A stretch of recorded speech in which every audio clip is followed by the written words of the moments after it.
Meus caros amigos, sejam todos muito bem-vindos para mais um destes nossos encontros especiais de Direito e de Processo Penal, no qual abordamos as grandes novidades trazidas pelo famoso pacote anticrime. Nós já trabalhamos com as alterações propiciadas dentro do Código Penal, tanto na parte geral quanto na parte especial. E agora a gente dá um passo a mais, seguindo o nosso roteiro de aula, para trabalhar com as alterações trazidas para dentro da Lei de Execuções Penais, a famosa LEP, Lei 7.210 de 84. Vem comigo para a tela, para a gente ver o breve roteiro do que a gente vai trabalhar aqui dentro.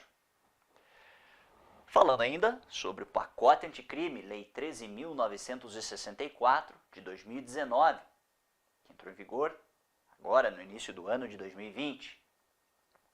Já vencemos, como visto, tanto o tópico 1 quanto o tópico 2. As alterações na parte geral do código e as da parte especial. Inauguramos então o tópico 3 do nosso arcabouço de conteúdos, falando das alterações na Lei de Execuções Penais. Apenas para lembrar, Lei 7.210 de 84, a nossa LEP, traz uma série de premissas relevantes sobre a execução tanto da pena privativa de liberdade, quanto da pena restritiva de direito e da pena de multa. A Lei de Execução Penal, vale lembrar, trabalha com uma série de direitos do preso, assim como também deveres. Fala, por exemplo, das faltas disciplinares, das sanções disciplinares. A Lei de Execução Penal disciplina temas como progressão de regime, regressão de regime, saída temporária, monitoramento eletrônico. Trata-se de uma lei de especial relevância para todos nós operadores do direito, especialmente para quem atua na seara do direito penal. E, como eu disse, o pacote anticrime propiciou uma série de alterações na nossa Lei de Execução Penal. E aqui na tela quero destacar quais são elas. Quais são essas grandes alterações? Em primeiro lugar, no tocante à classificação do condenado, a identificação criminal e o famoso Banco Nacional de Perfil Genético. Vamos falar um pouco sobre isso. Alterou também uma questão inerente às faltas disciplinares e ao RDD, o famoso Regime Disciplinar Diferenciado. Mas me parece que, sem sombra de dúvidas, uma das mais significativas alterações foi no capítulo da progressão de regime. Aqui nós vamos nos ater de maneira especial. E por fim, uma última dica, alterações que foram trazidas pelo pacote anticrime para um instituto, que é um benefício na verdade, chamado saída temporária. Meus queridos amigos, é esse o roteiro que a gente segue para a abordagem do tema. Sem perder tempo, já vamos para o primeiro tópico. 3.1 do nosso roteirinho de aula, classificação do condenado. Estou me valendo aqui da terminologia da própria legislação, tá bem? Veja só. Nós sabemos que a execução da pena tem que ser individualizada. Trata-se de uma premissa constitucional. Lembra lá do artigo 5º? Artigo 5º, 56, salvo engano. Artigo 5º, salvo engano, inciso 56 da Constituição. E a Lei de Execução Penal repete esta premissa. A ideia de que a execução tem que ser individualizada. O artigo 5º da Lei de Execução Penal fala sobre isso. Ele diz que os condenados devem ser classificados segundo seus antecedentes, personalidade, para orientar a individualização da execução penal.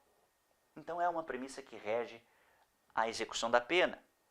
E essa classificação mencionada pela LEP é feita através de uma comissão. Olha que legal! Aqui eu faço referência ao artigo 6º da Lei de Execução Penal, que fala da Comissão Técnica de Classificação.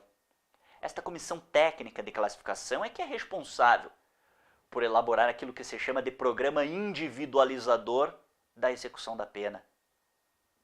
Nesta linha, por exemplo, existe a possibilidade de realização do famoso, do famigerado, exame criminológico. E aí faço referência ao artigo 8º da Lei de Execução Penal, o famoso e tão criticado exame criminológico. E é nesta linha de classificação, de individualização, que existe a possibilidade de coleta do perfil genético exatamente como forma de identificação criminal. E aí, meus amigos, eu faço especial referência a uma lei. A Lei 12.037 de 90, que fiz questão aqui até de trazer aqui na tela para os amigos. A Lei 12.037 de 90, que é a lei da identificação criminal, né? Dispõe sobre a identificação criminal e vem a regulamentar o artigo 5º, 58 da Constituição. Essa lei é importante. Ela sofreu uma significativa alteração no ano de 2012. Uma outra lei, que eu também mencionei aqui em tela, a Lei 12.654 de 2012, alterou, trouxe novas premissas para a Lei da Identificação Criminal. E essa mesma lei de 2012 fez incluir dentro da LEP, agora voltamos à Lei de Execução Penal, fez incluir uma letra A no artigo 9º. Hoje, a redação da LEP, artigo 9º, letra A, vem exatamente para disciplinar essa premissa, dizendo que os condenados por crime praticado dolosamente, com violência, de natureza grave contra a pessoa, ou por qualquer um crime hediondo, serão submetidos obrigatoriamente, quero que você preste atenção nessa palavra, à identificação por meio de perfil genético, tá bem? Mediante extração de DNA por técnica adequada e indolor. É exatamente dentro dessa linha, meus queridos amigos, na combinação do artigo 9º, letra A, da Lei de Execução Penal, com a Lei 12.037 de 2009, que fala sobre identificação criminal, que fala sobre perfil genético, essa ideia do perfil genético foi trazida para dentro da LEP, foi trazida para dentro da Lei de Identificação Criminal, por meio dessa leizinha de 2012, 12.654 de 2012. Veio a culminar exatamente nisso aqui, no Banco Nacional de Perfis Genéticos, o que já é uma realidade em nosso país, tá bem? O que já é uma realidade no nosso país. Segundo informações aí ofertadas pelo governo federal, no ano passado, em 2019, nós já tínhamos quase 20 mil casos de perfil genéticos catalogados de sentenciados condenados. A grande crítica e o grande problema relacionado a esse tema, você já pode até imaginar onde está, né? Aqui, ó, nessa palavra. Serão submetidos obrigatoriamente à identificação por meio de perfil genético. Você diz, professor, mas nem dói. Não dói, mas não é em você, diria o amigo. O problema, meus amigos, é que a gente não pode esquecer que existe um primado maior que veda, que proíbe a autoincriminação. Ninguém é obrigado a produzir prova contra si mesmo. Você lembra do artigo 5º, inciso, salvo engano, 63 da nossa Constituição Federal? Ninguém é obrigado a se autoincriminar. Ninguém é obrigado a produzir prova contra si mesmo. E eu vou além. Todos têm o direito à sua autonomia em relação ao seu próprio corpo. Essa garantia de inviolabilidade do próprio corpo. É garantia também do Pacto Internacional sobre Direitos Civis e Políticos da ONU. Cito o artigo 4º deste pacto. E também a Convenção Americana de Direitos Humanos, o famoso Pacto de São José da Costa Rica, o artigo 8º, item 2, a linha G, fala sobre isso. Com base nessas premissas, cria-se um problema a partir do momento em que o legislador infraconstitucional brasileiro, a nossa Lei de Execução Penal, a nossa Lei de Identificação Criminal, torna compulsória a realização de um exame que necessariamente mexe sobre o corpo do indivíduo, o corpo físico do indivíduo, né? E aí nós temos uma série de críticas que seguem exatamente nesse sentido. Eu trouxe aqui na tela para os amigos uma crítica trazida pelo professor Diego Machado de Carvalho, que diz de maneira bastante proeminente que a utilização do corpo do imputado como forma de aplacar a vontade de verdade em torno de um caso penal remonta à metodologia inquisitiva. Isso é racionalidade eficientista, supostamente eficientista, né? Ou seja, remete à Idade Média. E me parece que faz todo sentido a crítica trazida pela doutrina nesse sentido. Tanto é assim, meus queridos amigos, que essa ideia de submissão obrigatória à identificação por meio de perfil genético já está sendo questionada no bojo do STF. E aí fiz questão até de trazer na tela um lead case, tá aqui para os amigos, tá bem? Um lead case, no recurso extraordinário, 973.837, relatoria do ministro Gilmar Mendes. Esse lead case foi inaugurado, salvo engano, em 2016, mas está parado desde o final do ano passado, concluso com o relator. O interessante é que, neste caso, foi reconhecida a repercussão geral da matéria, que é o tema 905, ao qual nós temos que acompanhar as cenas dos próximos capítulos, na qual o STF vai verificar, vai decidir se efetivamente existe ou não existe essa mácula constitucional. Ou seja, a briga não é sobre o exame de perfil genético. A princípio não há nada de ilícito dele, a ilicitude está na compulsoriedade. Essa é a discussão que vai ser travada, tá bem? Essa é a discussão. Agora, apesar de críticas, existem também defensores. E os defensores gozam de dois argumentos em comum. É muito interessante verificar que todos aqueles que defendem esta compulsoriedade ao exame de perfil genético, todos se baseiam nas duas mesmas premissas.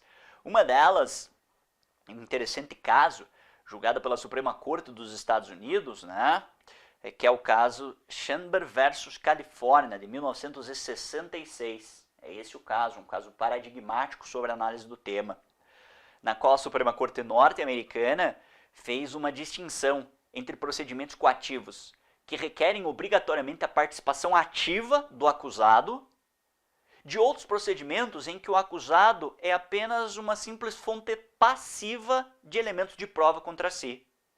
Veja que a jurisprudência das cortes brasileiras não faz essa análise. Quem faz, repito, é a Suprema Corte norte-americana. E aí, com base nessa distinção entre participação ativa ou fonte passiva de prova, vem a questão da coleta obrigatória de perfil genéticos. A Suprema Corte norte-americana adotou o entendimento de que nessa segunda situação não haveria, a violação do nemo tenetur sine detegere, o princípio de proibição de produzir compulsoriamente prova contra si. Tá bem? Que daí entraria esse caso dos perfis genéticos, assim como tem no artigo 9º, letra A, da nossa Lei de Execução Penal.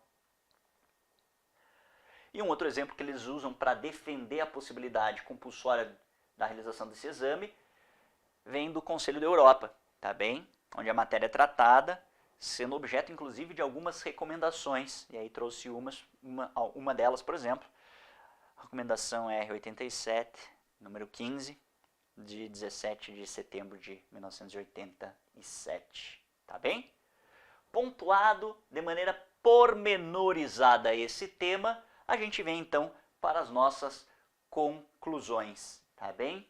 As conclusões são as seguintes: pacote anticrime, com o objetivo de reforçar este instrumento, de dar aso cada vez maior ao Banco Nacional de Perfis Genéticos, veio e deu uma nova redação para alguns dispositivos, tanto do artigo 9º, letra A, da Lei de Execução Penal, quanto para aquela Lei de Identificação Criminal, que a gente já mencionou, a Lei 12.037 de 90. Hoje, meus queridos amigos, a atual redação do artigo 9º, letra A do Código Penal, tem essas particularidades, tá bem?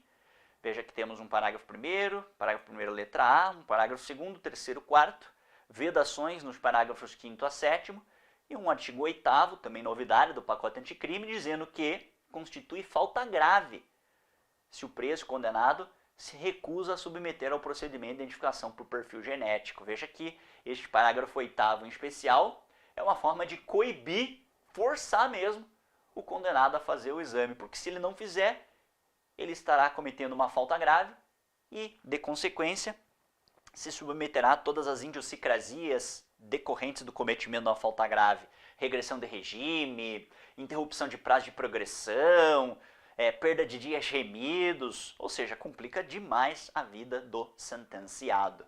Então, de uma forma bem resumida, voltando um pouquinho, essa era a redação originária, fiz a questão de fazer o antes e o depois. Então, antes do pacote anticrime, era esta a redação pura do artigo 9º, letra A. Com o pacote anticrime, hoje a redação ela manteve o seu caput, manteve o parágrafo 1º e 2º, mas ganhou um parágrafo 1º, letra A, e uns parágrafos 3º, 4º e 8º. Tá bem? Então, essa alteração na Lei de Execução Penal trazida pelo pacote anticrime. E ainda sobre esse mesmo tema, já mencionamos a Lei 12.037 de 90, e essa também foi alterada. Nós temos agora um artigo 7º, letra A, na Lei 12.037, e um artigo 7º, letra C, também nesta Lei 12.037 de 2009, lei que fala, como disse, sobre identificação criminal, e alterações essas que foram propiciadas exatamente pelo nosso conhecido pacote anticrime. Meus amigos, era o que continha em relação a essa temática. Trouxe aqui apenas a redação a título complementar, para a qual faço referência. Toda alteração da Lei de Identificação Criminal propiciada pelo pacote anticrime. Fico à disposição dos amigos para qualquer dúvida. Damos por encerrada esta primeira parte da nossa aula de alterações da Lei de Execução Penal. E qualquer dúvida, deixo os meus contatos no Instagram, e-mail, telefone de escritório para eventual emergência.